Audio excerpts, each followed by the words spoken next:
Saudara, apa yang disampaikan BMKG mengenai ancaman tsunami hingga 8 meter di pesisir Cilegon, Banten harus disikapi sebagai bentuk peringatan dan juga kewaspadaan karena Indonesia merupakan negeri rawan bencana. Skenario terburuk dalam pemodelan bencana perlu dipandang sebagai bagian dari kemampuan nasional dalam melakukan mitigasi dan juga penanggulangan bencana. Agar mendapat penjelasan yang akurat mengenai potensi kebencanaan dan upaya mitigasinya sudah terhubung secara daring bersama kita ada Kepala Bidang Mitigasi Gempa Bumi dan Tsunami dari BMKG, Pak Daryono. Selamat pagi, Pak Daryono. Selamat pagi, Mas. Pagi. Sudah terhubung juga bersama kita Pak Daryono dan juga saudara ada Wali Kota Cilegon, Heldy Agustian. Pak Heldy, selamat pagi. Selamat pagi. Selamat pagi. Dari Anda. Saya langsung dulu ke Pak Daryono. Pak Daryono, pemodelan skenario tsunami 8 meter ini bukan ditanggapi sebagai prediksi ya, tapi tadi potensi Pak Daryono juga sudah sebutkan. Malah memang kita harus mempersiapkan segala sesuatunya karena memang yang namanya bencana alam termasuk tsunami khususnya ini tidak bisa diprediksi tentunya. Apa yang bisa disampaikan Pak? Karena memang cukup ramai ya kemarin di media sosial ya Pak Daryono. Iya. Jadi memang terkait dengan pemberitaan di media terkini mengenai adanya prediksi tsunami di Cilegon selama periode Natal dan Tahun Baru ini, kami tegaskan bahwa informasi tersebut tidak benar. BMKG tidak pernah memberikan prediksi bahwa akan terjadi tsunami dan dalam rapat kerja tersebut, Ibu Kepala BMKG hanya memberi contoh bahwa Cilegon sebagai daerah rawan seperti halnya daerah rawan lainnya yang perlu disiagakan, gitu Mas.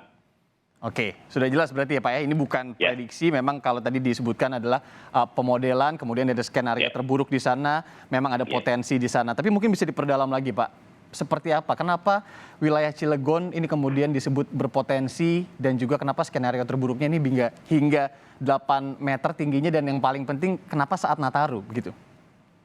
Iya, karena memang itu sudah menjadi kewajiban kita ya di dalam memberikan pesan-pesan kewaspadaan menjelang Natal dan Tahun Baru ini. Dan sebenarnya kalau kita membandingkan potensi ketinggian tsunami di Cilegon ini justru lebih rendah daripada daerah lain ya, seperti Jawa Timur, kemudian Jawa Tengah, Yogyakarta, Sumatera, itu lebih rendah. Dan ini mengapa kita agak fokus ke Selat Sunda ya, karena memang kawasan Selat Sunda itu merupakan zona seismic cap ya. Di sana ada sumber gempa megatrust yang disepakati oleh para ahli memiliki magnitudo tertarget hingga 8,7. Tidak hanya zona megatrust, tetapi di Selat Sunda ini terdapat zona graben, kemudian juga ada sesar-sesar aktif, juga terdapat gunung anak Krakatau yang aktif hingga saat ini, sehingga ini menjadi perhatian kita. Ya, kita ingat ya 2018 ya Pak ya, itu karena letusan anak Gunung Krakatau yang kemudian menghasilkan tsunami begitu ya. Pak Daryono, mungkin sedikit sebelum saya ke Pak Wali Kota, apa yang sebenarnya atau kualifikasi apa yang sebenarnya bisa disebut dengan tsunami? Apakah semua gelombang tinggi yang menuju ke daratan dari lautan ini bisa disebut tsunami atau ada kualifikasi tertentu, misalkan ini penyebabnya ABCD atau memang tingginya sekian, Pak Daryono? Iya. Jadi tsunami itu merupakan limpasan air laut ke daratan, tetapi berupa berpindahnya badan air yang disebabkan oleh terjadinya gempa bumi yang perubahan dasar laut secara tiba-tiba atau terjadinya erupsi gunung api, baik itu peruntuhan, flying collapse, kemudian kontak antara material panas, material gunung api dengan air laut, kemudian juga erupsi menyamping itu bisa menyebabkan terjadinya tsunami. Oke, itu ya, kalau erupsi itu seperti yang 2018 lalu begitu ya Pak? Iya. Oke, nanti saya kembali ke situ Pak. Tapi saya ke Pak Wali Kota Cilegon dulu karena memang di Cilegon ini sepertinya menanggapi isu ini langsung ada langkah yang diambil begitu ya Pak Heldy ya. Pak Heldy, kabarnya sudah mengirim surat imbauan nih. Apa saja Pak surat imbauan yang dikirimkan? Kemana saja? Yang pertama memang kami cukup kaget ya, Anda, dalam hal informasi mengenai potensi ini. Tentunya kan setiap payung sebelum hujan. Jadi langsung pada saat hari itu juga kami memanggil Kabak, terus kemudian melihat peraturan-peraturan yang sebelumnya ada.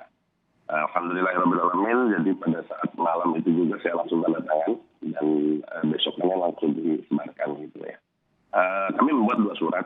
Surat yang pertama adalah instruksi Wali Kota nomor 6 perihal mengenai himbauan kepada dari mulai camat sampai dengan level RT terhadap potensi tsunami ini. Surat yang kedua adalah kami membuat surat kepada pimpinan perusahaan seluruh industri yang ada di Kota Cilegon. Karena memang di Cilegon ini kan ada kurang lebih 216 industri dan 118 industri berat yang tersebar kurang lebih dari luas Cilegon 175,5 km persegi. Kemudian 30% adalah industri. Dan rata-rata di pinggir-pinggir pantai ini di Kecamatan Grogol, Ciwandan, Citangkil ini adalah industri kimia sebagian besar ya. Jadi langsung kita bikin surat himbauan, ya artinya cross check kembali hal-hal yang konteksnya adalah tentang antisipasi bencana atau mitigasi daripada bencana-bencana yang akan terjadi. Iya, betul. Karena memang langkah cepat ini juga diperlukan memang melihat bagaimana kemudian cuaca belakangan ya Pak ya. Juga di Cilegon, Banten pastinya harus tetap waspada dan juga kesiapsiagaannya ditingkatkan. Tapi kalau untuk bentuk mitigasi dan kesiapsiagaan tadi Pak, sebenarnya yang sudah disiapkan oleh Pemkot Cilegon di Banten ini apa saja Pak? Apakah kemudian kesiapsiagaan ini sudah oke secara infrastruktur, mungkin secara koordinasi, apa yang masih harus diperbaiki Pak? Yang pertama adalah tadi setelah kita bikin surat, kemudian Sekda kami perintahkan untuk mengadakan apel kemarin, apel siap siaga yang terdiri dari seluruh Forkopimda. Dan setelah apel siap siaga tadi, baru kami rapat dengan Forkopimda. Ada beberapa yang memang harus disiapkan kembali, yaitu pertama adalah kita membuat SK, surat keputusan tentang organisasi atau gabungan badan untuk gawat darurat ini. Terus kemudian yang kedua adalah kami dalam waktu 10 hari ini akan melakukan simulasi di mana letak salah satunya di Ciwandan banyak industri-industri kimia dasar yang kita akan lakukan di daerah sana. Terus kemudian yang paling terpenting bagi kami adalah kan harus ada persiapan tentunya seperti itu, dan kami berterima kasih kepada BMKG dalam hal ini adalah potensi ini kan menjadi suatu persiapan bagi kami dan meng-cross check ya apakah sirenenya masih menyala atau tidak, terus kemudian early warning sistemnya masih berjalan atau tidak, kita akan cross check dalam 10 hari ini. Oke, dalam 10 hari ini ya Pak Wali Kota. Kemudian dari ya kita tahu ya dari di tahun 2018 lalu kemudian tsunami menerjang sebagian wilayah Banten. Mungkin memang di Cilegon tidak terlalu terdampak ya Pak Heldi ya, tapi di Serang, di Pandeglang ini luar biasa. Korban jiwa lebih dari 400. Kalau di Cilegon sendiri apa yang bisa dipelajari? Tadi Bapak sudah menyebutkan dalam 10 hari ke depan akan cross check segala sesuatunya, persiapan antisipasi kemudian mitigasi bencana. Semuanya sudah siap Pak? Apa memang dalam 10 hari ini masih akan terus dilihat dan dikoreksi apa yang masih kurang? Ya, kita akan melihat koreksi yang akan kurang. Kan ada, kalau kita melihat dari kejadian di daerah Pandeglang kemarin juga Lampung, kita banyak belajar adalah itu kan dadakan, tidak ada pemberitahuan kan gitu kan. Tentunya kalau hal ini kan ada potensi dari BMKG ini merupakan masukan bagi kami, selain memang cuaca saat ini di Kota Cilegon kan sedang hujan ya, seperti itu. Nah, jadi langkah-langkah yang kita ambil adalah kan ada pasca bencana, terus kemudian tanggap darurat, terus kemudian satu lagi adalah pasca pra bencana, tanggap darurat dan pasca bencana. Jadi 3 item ini berarti masukan dari kemarin langsung dari Pak Dandim, dari Wakapolres dan dari Palaska. Ya artinya kita menjadikan satu bahwa evaluasi kembali dan persiapan kita bukan hanya untuk potensi tsunami saja.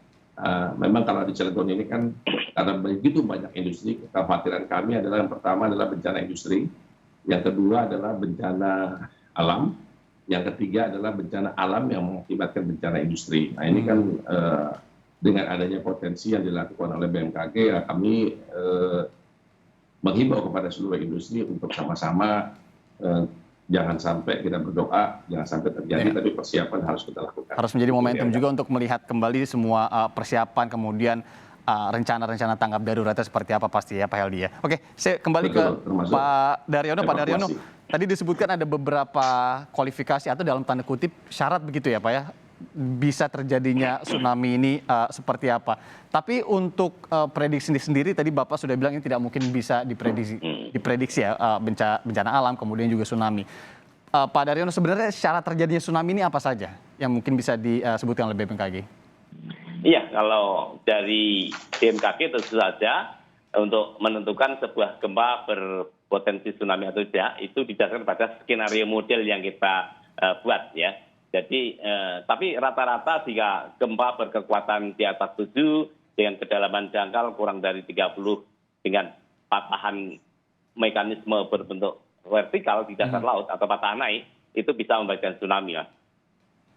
Nah, Pak Daryono, apakah kemudian dengan cuaca saat ini, kebencanaan saat ini begitu ya, kita tahu ada siklon tropis juga yang memang disebutkan oleh BMKG, ini bisa berdampak kepada tsunami atau tidak, Pak? Iya, kalau tidak, tapi kalau memang tiupan angin sangat kencang, kemudian juga sedang terjadi pasang purnama, itu bisa terjadi lipasan-lipasan gelombang laut yang tinggi dan bisa melintas daratan, sehingga itu disebut sebagai meteo tsunami. Meteo tsunami ya Pak ya? Ya. Gelombang tinggi yang kemudian menyerupai tsunami tapi tidak setinggi tsunami begitu ya? Iya, benar sekali. Oke. Nah Pak, sebelum kita jeda, mungkin Mbak Daryono juga bisa menyebutkan apakah sebenarnya potensi yang disebutkan oleh Ketua BMKG ini juga ada hubungannya dengan tsunami yang terjadi 2018 lalu atau tidak Pak sebenarnya?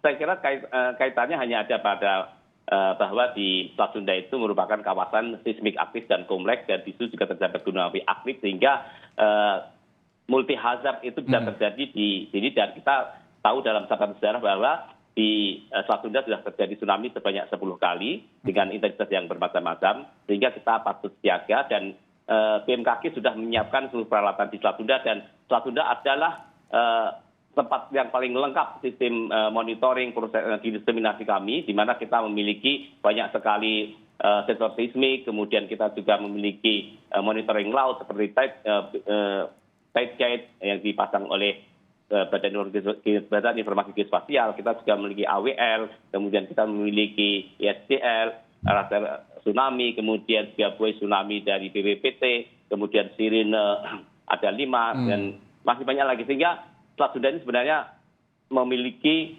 sistem monitoring inasius dan sistem peringatan dini yang paling lengkap di Indonesia. Nah, terkait dengan beberapa alat untuk menghadapi atau mengetahui lebih dulu begitu ya adanya gelombang tinggi bahkan tsunami, nanti kita akan dalami lagi setelah jeda berikut ini. Pak Daryono dan Pak Aldi tetap di Sapa Indonesia Pekan Saudara.